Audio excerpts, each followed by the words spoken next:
School is closed one more time.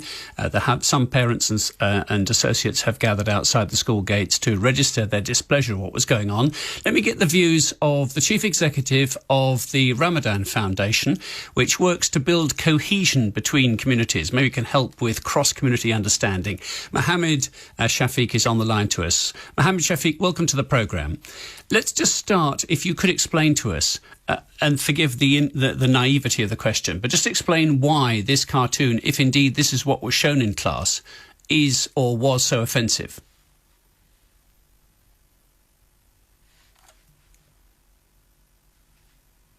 Mohammed, are you there? Oh, I think I've lost him. Oh, I beg your pardon. OK. We had a connection. Mohammed, are you there? Yeah, sorry, it was the dreaded mute button. Ah, the mute button. All right. Okay. You think we'd be experts now after spending a year in lockdown? Indeed. Just to give us the context, if you could, my question was, could you just set it out for us? Why, if the teacher used this cartoon as part of a religious education lesson, just explain why it would be inappropriate in your view? So under Islamic teachings and the Islamic faith, depictions of the Holy Prophet Muhammad are forbidden.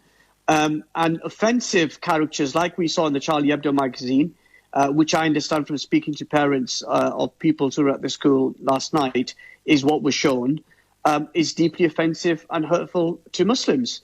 And so if the teacher wanted to have a discussion and debate about blasphemy laws, freedom of speech, the right to protest, any other of those issues, then that could have been done without resorting to showing a photograph which would have been offensive to the pupils of the school, of which 75% are Muslim. And I just think that's really distasteful and unacceptable. What I also find offensive is people making this into an issue of freedom of speech. It's not. It's about saying that let's have those discussions and debates, and let's do it in a respectful and tolerant way. No preferential treatment, no special treatment, but do it in a way that brings people together.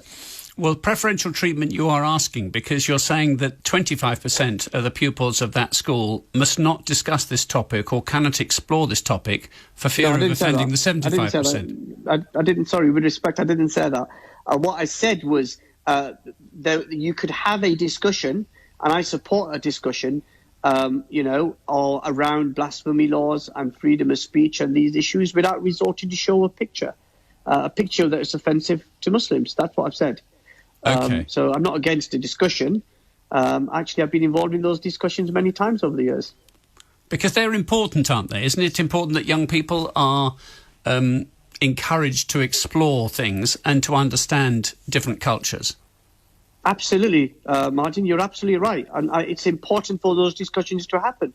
My daughter is in high school. She had a discussion around blasphemy laws last year. It was done in a responsible, respectful way, and we had a conversation about that when she came back in the evening, and it was fine.